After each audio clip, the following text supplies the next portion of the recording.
school, a very short leadership school. Together we flow, together we grow, you get the vibe, okay? So, today's lesson is about, again, mackerel fish, because that's the type of fish that I picked. I'm not going to go into why, but you can look into them if you want. And I love learning about them. Anyways, so apparently, if you didn't know this, in the real wild, fish like this don't have a singular leader. They operate in a group and they take turns. So they're not like humans, you know, a lot of times we like to create systems, you know, where we have like, okay, this is the president of the club, or the vice president, the treasurer, the secretary, or whatever. Fish aren't like that. They just kind of like take turns and do their thing. So guess what? This makes a lot of sense for y'all, because y'all are natural leaders. Everybody that's in here, even the ones that I don't know, you're here for a reason, right? So you know when to step back, you know when to step forward as a group. So fish, they have this collective behavior where they move as a unit and they respond to cues from their environment and also from each other. So they don't talk like we do in human language, but they understand each other. And then, guys, this video was actually so fun to watch. I'm not gonna play the whole thing, but I'm just gonna show you like the most exciting stuff that I saw in here. This is real life fish, okay? Real life science. Hold on. Irrelevant. I'm gonna put it where. Many of these systems, even relatively simple organizations like schools of fish, are so mysterious to us. Schools of fish have become a very powerful organism for us because, like all other vertebrates, they have to solve many challenges. They live in a dangerous environment that's unpredictable, and they have to take in this complex sensory information and translate that into movement controls. And we don't really understand how these organisms do that.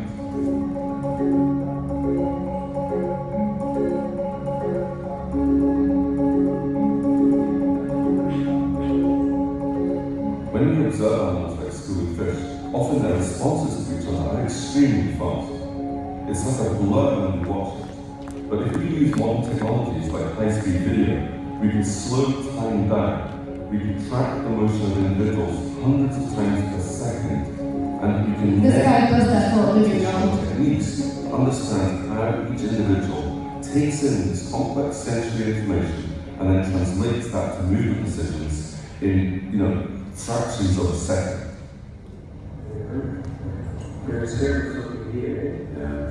That gives us, for the very first time, the data we need to try to understand how the emergent collective behavior arises from the interactions among the individual components of the system. The technology we're developing here is like building a microscope to see inside these collective systems in ways that we couldn't before.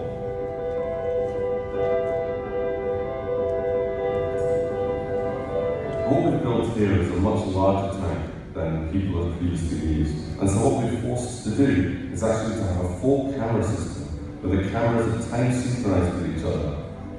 By stitching these four images together, we get this super resolution, slow motion video footage of how the behavior occurs. And so we can begin to understand these waves that cross the group when predators attack. We can begin to understand much better how individuals process sensory information.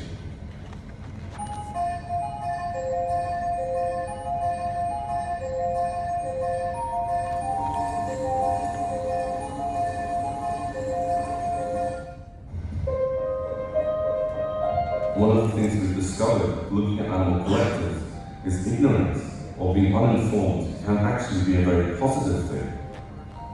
We find that having uninformed individuals participating in this decision-making actually democratizes the group decision-making. It prevents extremist individuals from having disproportionate influence. Misinformation can be percolated through human societies, through things like the media, or through broadcasting, where you're broadcasting vast amounts of information, same information to multiple individuals. Now, when you broadcast the same information to multiple individuals, you've eroded the capacity for collective intelligence. Collective intelligence relies on the individual components to gather evidence themselves towards the problem, not be told what to think. And so we find again and again when we look at animal groups that in actual fact, they've evolved strategies to avoid having overly correlated information. Unfortunately, in human society, we rely too much, in my opinion, on such information. Okay, so according to this guy, animals are smarter than us, or something like that. No, not really. I think what he's saying is that we can learn something from fish. That's why he's dedicated his whole life to analyzing them and putting cameras on them and whatever the heck he's doing. So anyways, I just thought you guys were kind of interesting. I definitely did. So I asked ChatGPT to Gen Z code what he just said, and there you have it. Who wants to read it? Come on, fish. Leaders. Yeah, that's right. Mackerels don't have a single boss fish on the show. Instead, they're all about that squad vibe. Come on.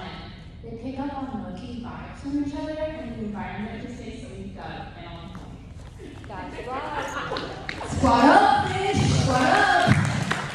Also, come on, raise your hand if you watch Finding Nemo. If you haven't seen it, come on, y'all. You better watch Finding Nemo. Look at these little fishes. They're so cute, and they make these little shapes together. Okay.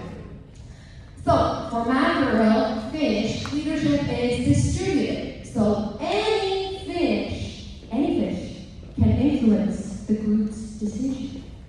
Yeah? In First Year Leadership Program, which is where you are sitting right now, anyone can step up, contribute ideas, and lead initiatives. Everyone's voice is valued. So today, for the first time, you're going to actually work in small groups, and you're going to have to, together, maybe someone has to come up with an idea, and we're going to put you in groups with people you don't know. Oh, so scary. And then you're going to have to talk to them, and speak your opinions and your ideas about how to solve the problems and the games we're doing. Because they're all meant to teach something. Yes, they're fun, but they're meant to teach something too. So, also this part of Nemo, come on y'all. It was the little Nemo's idea for them to swim back together so they could be free from the bad guy that was trying to take the fish. Come on y'all. We're not too excited about Nemo today, that's okay. Okay, so, who wants to read this one? Come on, you got this, girl.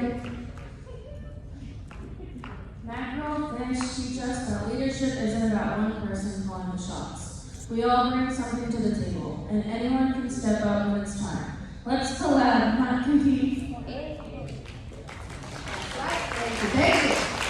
So, what was that last song again? On the count of 3. 1. Oh, hey, what happened? Well, I guess, hey, there's not one guy calling the shot. Shoot. You guys can start.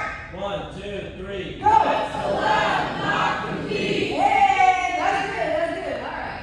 Because remember, I'm the surfer. For those that weren't here last time, so actually, thank you there. I was supposed to call the shots. Because I'm not even in the water. I'm a surfer. I'm on top. I'm not even in the water. Y'all are in your own little world. Okay? So,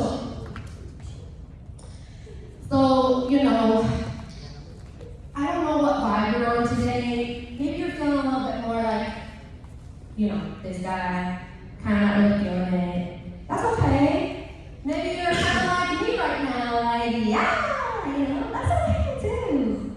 But guess what? Today, we're all going to hang out, so regardless of which vibe you're on, we're going to do what? Okay, or not. You don't have to do it if you don't want to.